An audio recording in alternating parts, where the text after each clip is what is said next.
Fala galera, sou o João Rabassi, Head de Renda Fixa aqui do escritório Diversos Investimentos e também assessor de investimentos. Fala investidores, meu nome é Gabriel Brunello, eu sou especialista de renda variável aqui na Diversos Investimentos.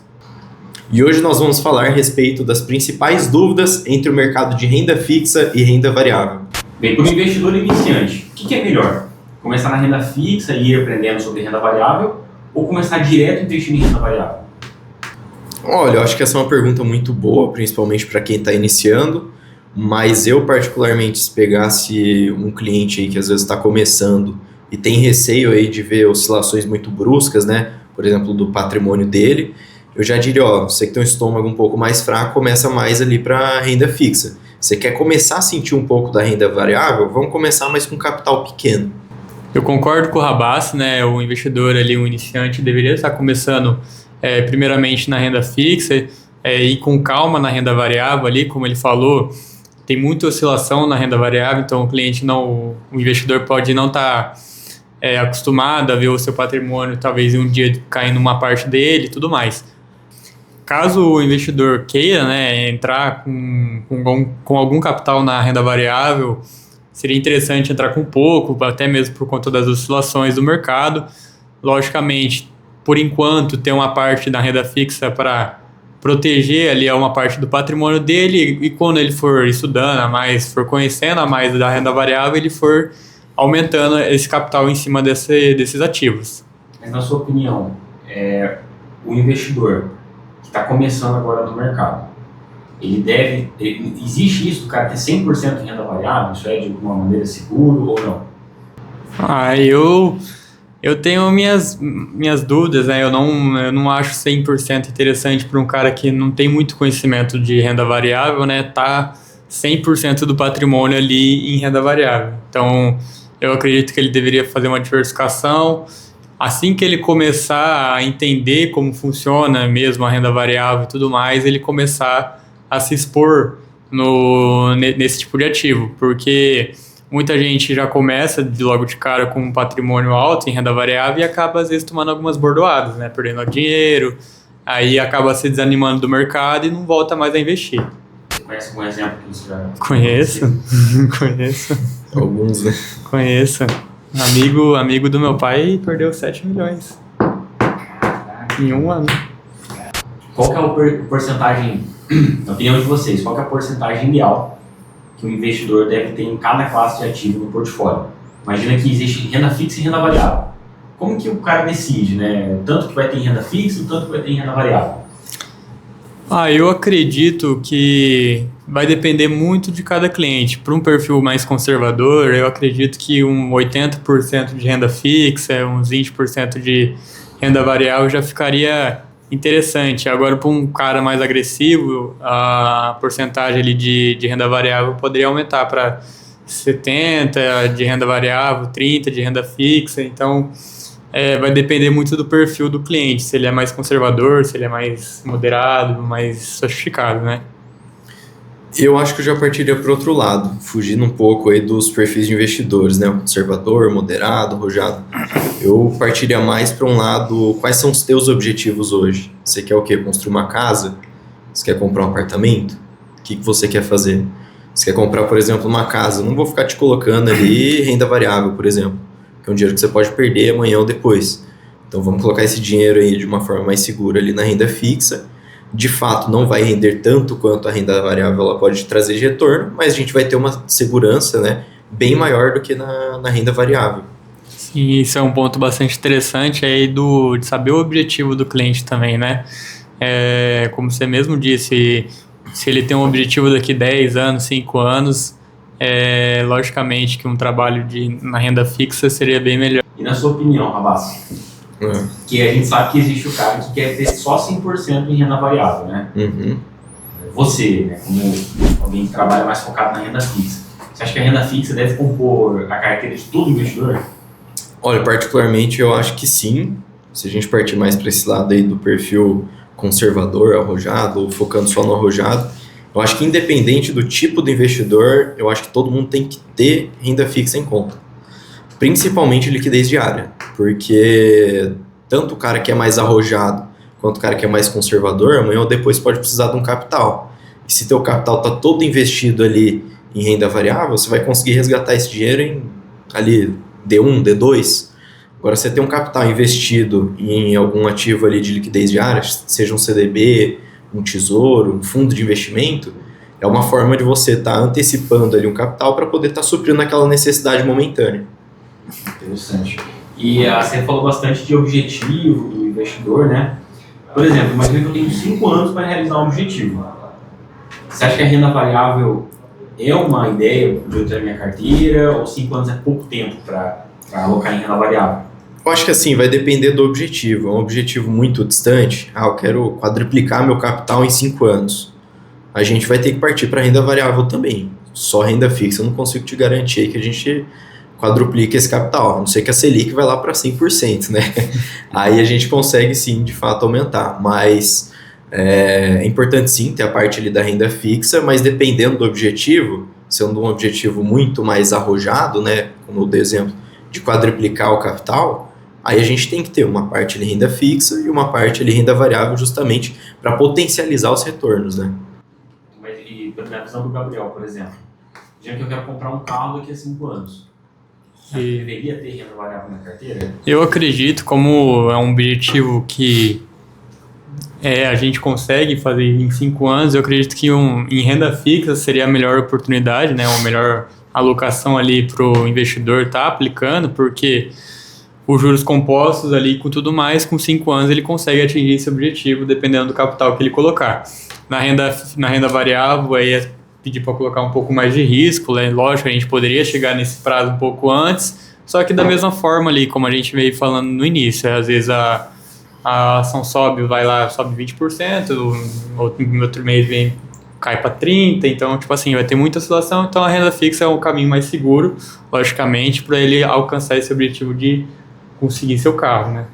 Entendi. Se o Brasil entrasse numa crise forte amanhã, quem você acha que dormiria mais tranquilo? Aquele investidor que tem tudo em renda fixa ou quem tem ações de empresas na bolsa? E a empresa, a gente está falando das maiores empresas, tá? São as top do Ibovespa. Eu acredito que se tivesse uma crise forte no Brasil amanhã mesmo, quem dormiria mais tranquilo é os investidores que estão com renda fixa na carteira. Porque a gente, mesmo que sejam ações mais, as maiores ações da Bolsa do Brasil, né? Mesmo assim, dependendo de alguma parte da crise ali, elas vão ser afetadas, logicamente.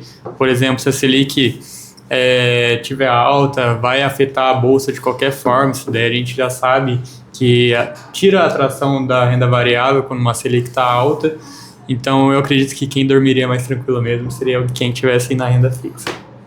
Bom, concordo com o Gabriel. Eu acho que, de fato, quem dormiria mais tranquilo é quem tem renda fixa, mas renda fixa em bons emissores. Porque uma crise forte, a gente sabe que os primeiros ali, né, o pilar inicial são os bancos pequenos, financeiras pequenas, né? E provavelmente quem tem dinheiro alocado nessas instituições começariam ali o efeito dominó, né? Eles que iam vamos dizer assim, tomar pau primeiro, né? Então, é importante sim. Eu estava olhando o gráfico do Ibov, eu vi que o Ibov subiu 34% em 2025. Então, quem tinha dinheiro na Bolsa de Valores em 2025, o Ibovespa teve uma rentabilidade bem maior que a taxa Selic. Uhum. Né? A gente sabe que não é todo ano que isso acontece. Tem anos que a taxa Selic vai desempenhar melhor, tem anos que desempenha pior, né? Mas de forma geral, né? Com a inflação sendo muito presente, principalmente no Brasil, se a gente pensasse para os próximos 10 anos, para formar patrimônio de uma família, qual seriam as melhores classes de ativos, né? Para ser ali a proteção dessa família que vai construir patrimônio em 10 anos? Renda variável ou renda fixa? Mas o objetivo dessa família é o quê? Formar patrimônio. Formar patrimônio? Formar patrimônio e ter segurança daqui a 10 anos. Por que estratégia você acredita que essa família deveria seguir? Olha, eu particularmente sugeriria colocar a maior parte em renda fixa. Claro, bons emissores, né, como eu já havia falado. E também para potencializar os retornos, colocar boas empresas ali, né, na parte de renda variável, então em ações. Não ficaria colocando small caps, né, por exemplo, pequenas empresas. Muito provavelmente focaria ali nas blue chips ou empresas boas pagadoras de dividendo para estar reinvestindo ali esse dividendo dentro da carteira dela e também aproveitando novas oportunidades que podem surgir, né? Que a gente sabe que 10 anos é uma escala de tempo muito grande. Então, uma escala aí que a gente provavelmente vai ter uma boa variação aí tanto da Selic quanto do Ibovespa, né? E claro, nesse meio tempo, às vezes podem surgir oportunidades boas que você tem que ter um caixa também, né? Para poder aproveitar elas. Então, eu acredito que eu faria algo nesse sentido. Talvez uns 60% renda fixa, 40% renda variável, um pouquinho mais de renda fixa, algo por aí. Eu também penso da mesma forma, né, de colocar ali o seu investimento em renda fixa, colocar uns 60% mais ou menos, igual o Rabas falou, e colocar o restante em renda variável, fazer da mesma forma, não ficar comprando small caps, essas empresas de pequeno porte, focar mais nessas empresas que são boas, pagadoras de dividendos, porque a gente sabe que boas empresas tendem a crescer no longo do tempo, então o fator tempo todo mundo conhece que na renda variável é uma coisa ótima, né? A empresa paga o dividendo, você vai lá, reinveste o dividendo novamente na ação. Então, se a família, né, quer construir um patrimônio, né, de forma segura para daqui a 10 anos, seria uma forma interessante de fazer, colocar a renda fixa ali com bons emissores também, com umas taxas legais, comprar ações de boas empresas da B3 e ficar fazendo isso. E tem uma pergunta aqui para vocês discutirem, né? Imagina que eu chego com uma maleta, tem 10 milhões de reais nessa maleta, só que vocês só vão poder abrir daqui a 10 anos. Vocês podem escolher, pegar uma maleta com 10 milhões de reais, só que tá tudo no Ibovespa, ou seja, vocês vão pegar toda a oscilação do Ibovespa, pegar esse dinheiro daqui a 10 anos, ou na Selic. Qual que vocês iriam preferir? Cara, vendo o histórico da Selic, eu preferiria colocar na Selic, porque o CDI médio dos últimos, né, desde os anos 2000 é 12,63, salvo engano. Então isso aí daria cerca de, vamos colocar aí que isso aí fosse replicar no futuro, provavelmente esses 10 milhões aí virariam 25, 30 milhões, corrigido pela CDI. Eu preferiria ficar um pouco mais aí dessa tendência um pouco mais certa do que uma tendência mais incerta no Ibovespa. Eu já iria um pouco pro lado contrário. Eu ia pegar essa maleta e com ela total exposta ali no Ibovespa, apesar de ser um pouco arriscado e tudo mais, né? A gente vê projeções, né, tanto da JP Morgan, que prevê Ibovespa 200 mil pontos, então seria interessante, né, como eu falei também um tempo atrás aqui, né, o fator tempo de renda variável é uma coisa interessante, então 10 milhões já é um patrimônio elevado, além dos dividendos que ia receber, então poderia se tornar mais do que 25 milhões, como o Rabas falou, poderia ficar um pouquinho a menos também. Isso aí vai depender muito, o futuro é incerto, né? Vai depender muito de como a bolsa desempenha ao longo dos anos, mas a minha ideia seria um pouco contrária mesmo, ficar totalmente exposto no Ibovespa, buscando ali um aumento de patrimônio mais rápido, talvez. Legal. Dá para ficar rico de verdade só na renda fixa ou ela serve só para proteger o patrimônio? Olha, acho que a renda fixa às vezes a gente vê e acha que é algo muito simples, né? Mas quando a gente vai de fato estudar a renda fixa por trás, tem muitas formas de você ganhar dinheiro.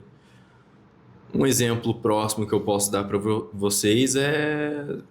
Será que eu falo? Do Banco Master. Pode falar. Um exemplo próximo que eu posso dar para vocês é, por exemplo, ativos que eu coloquei na minha carteira pessoal e em 2 meses aí eu consegui 63% de rentabilidade, isso com renda fixa. Então, assim, tem estratégias sim com renda fixa que a gente pode potencializar o capital. Esse, vamos dizer assim, foi um caso aí bem atípico e difícil de acontecer, mas que eu consegui na minha carteira pessoal fazer isso. E tive também clientes tendo ganhos aí de 20%, 30% aí em coisa de 2, 3 meses também de aplicação. É uma estratégia relativamente arrojada dentro da renda fixa, mas como eu falei, existem hoje possibilidades dentro da renda fixa para você tirar aí retornos muito grandes.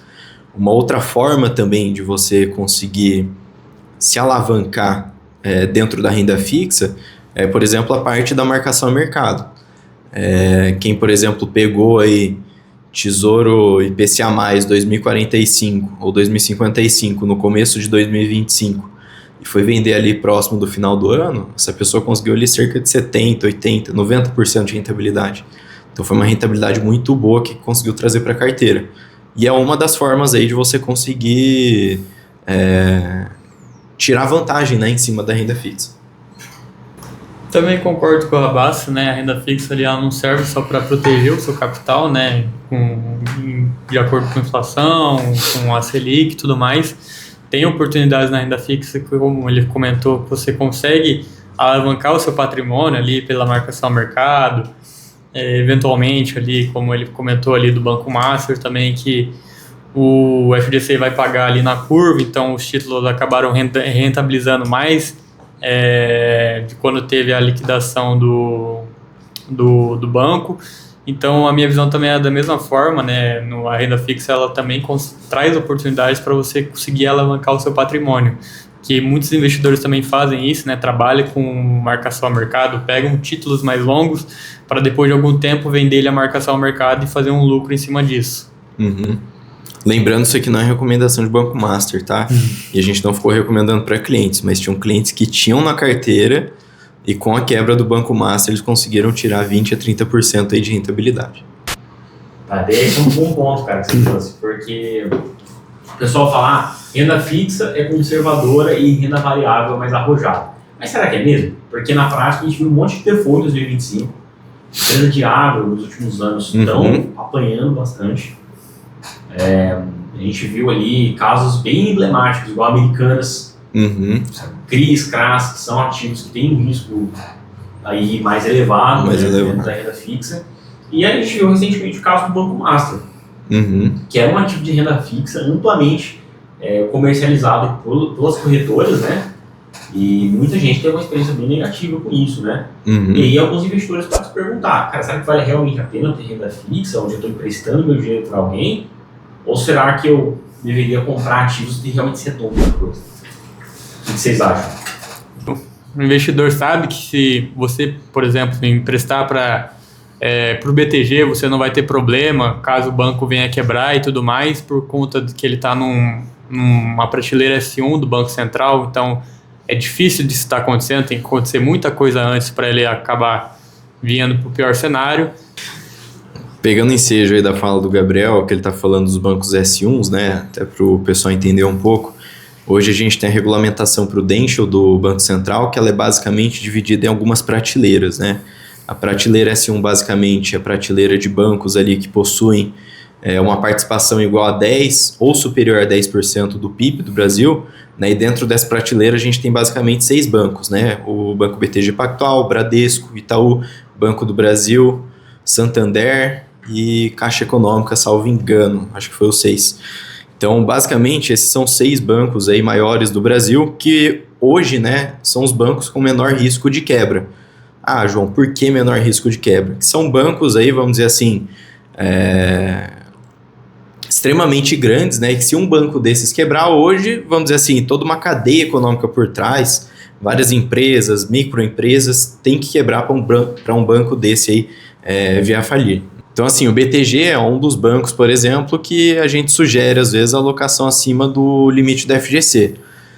Até para explicar um pouco dessa minha fala, que às vezes pode ser um pouco polêmica, mas vamos lá, para a gente fazer uma análise.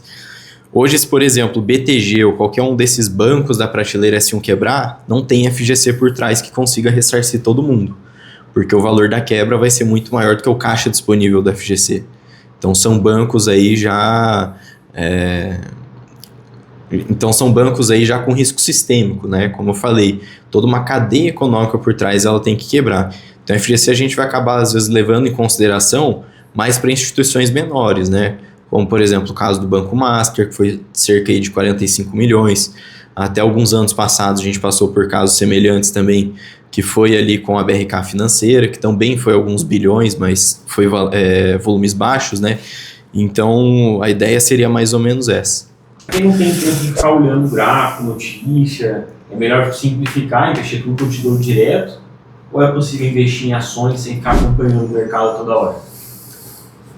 Olha, eu acho que você tem estômago muito fraco mesmo, que você não consegue entrar na tua conta e ver ela negativa ali. Não negativa, né? Mas uma variação negativa aí de 1% de um dia para o outro. Se você não aguenta ver isso, para mim, eu acho que você não tem estômago para entrar na renda variável. Eu já diria para você ficar mais ali na renda fixa. E se fosse para você, às vezes, arriscar um capital ali na renda variável, começa ali, às vezes, pelas blue chips, e com uma porcentagem ali de, sei lá, 2 a 5%, por exemplo, do teu capital total em renda variável. Ou um capital, às vezes, que você vai ver que não sente falta, né? Vamos dizer assim, um capital ali para você justamente arriscar, né? Então, eu diria mais nesse sentido. Eu penso da mesma forma também, né? Se você não tem tempo de acompanhar as notícias, de acompanhar gráfico, de estudar sobre empresa e tudo mais, a renda variável pode não ser para você, por conta que envolve um pouco de dedicação. Você tem que estar por dentro das notícias, porque uma ação pode cair de um dia para o outro 10%, 20%, e você não vai ter nem estocado que a ação caiu isso daí, você está perdendo patrimônio, aí você não sabe se você vende ou se você compra mais. Então, se você não tem tempo, ou você procura ajuda de algum assessor para estar te auxiliando nessa questão da renda variável, ou como o Rabassa fala, você coloca a maior parte do seu patrimônio na renda fixa e tem algum assessor ao seu lado para estar te ajudando ali, né? Tá te orientando, tá te explicando sobre a empresa também. Então, a minha fala sobre isso seria sobre essa, né? Se você não tem tempo, se você não tem a dedicação para estar olhando essas empresas, você busque algum assessor para estar te auxiliando nesse quesito. Bom, e no caso de fundos de investimento, você acha que pode ser uma estratégia para quem não fica acompanhando o mercado? Na fundo de investimentos ali que estão alocados em ações é uma estratégia interessante, sim. A gestora vai estar cuidando totalmente ali do fundo, então você não vai precisar estar acompanhando realmente o desempenho das ações, você vai estar fazendo ali o acompanhamento do fundo para ver se a rentabilidade dele está indo boa, se a gestora é uma gestora boa também, né? Então é sempre bom você estar por dentro, mesmo que você não esteja olhando para as ações em si, é bom você estar olhando pro fundo, né? Se o fundo está desempenhando bem, por que ele acabou desempenhando mal ali em algum mês ou em algum período.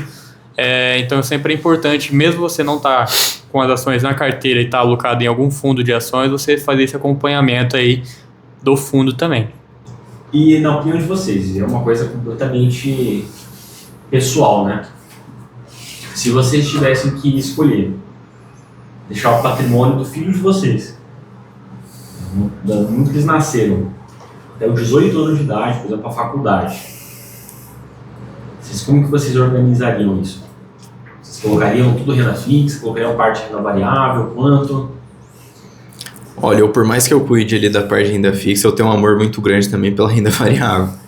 Isso eu não posso negar, mas se tratando ali de um patrimônio que vai fazer parte ali do estudo superior do meu filho, eu com certeza ou alocaria 100% do capital em renda fixa ou 90% do capital em renda fixa, uns 10% em renda variável, buscando às vezes ter um retorno um pouco maior talvez, mas com certeza a maior parte desse capital seria focada em investimentos mais seguros e conservadores, que seria ali a parte de justamente, né, renda fixa.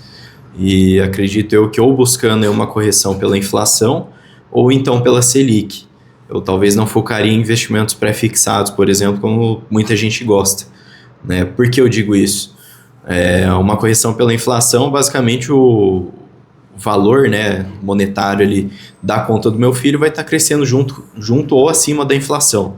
Então, com isso, assim, claro que a gente não acerta 100%, mas com isso a gente estaria se aproximando, né, o que custa hoje uma faculdade e o que vai custar daqui a 10, 18 anos, né? Então, eu provavelmente focaria nesse sentido. Eu também, eu acho que eu colocaria bastante, a maior parte ali do patrimônio do meu filho numa renda fixa, né? Como você mesmo disse, que é mais para questão de estudo, né, e tudo mais. Então, deixar o capital um pouco mais protegido, em vez de arriscar um pouco mais a renda variável, apesar de eu ser um especialista de renda variável, eu acho que é interessante travar alguns investimentos ali, tanto em pré, talvez no IPCA, no CDI, então para proporcionar um estudo talvez de qualidade para o meu filho, se for se mudar para algum lugar, ter uma parte do capital protegido para quando chegar essa etapa da vida ele ter uma estabilidade para fazer essas decisões dele, né? E se eu sou um investidor, eu tô com essa dúvida, né? Eu invisto em renda fixa, em renda variável, como que eu tiro essa dúvida? Com quem que eu falo? Em quem que eu procuro, né, para conseguir montar uma carteira de investimento adequada para o meu perfil? Nesse caso, né, o interessante seria você procurar, né, a Diversa para marcar uma reunião para entender o seu objetivo de vida, o que você planeja alcançar, né, o tipo de perfil de investidor que você tem, para saber o que você pretende fazer com o seu capital. Dessa forma, a gente vai conseguir alinhar, né, traçar esses objetivos, traçar estratégias para alcançar esse objetivo no tempo que você precisa.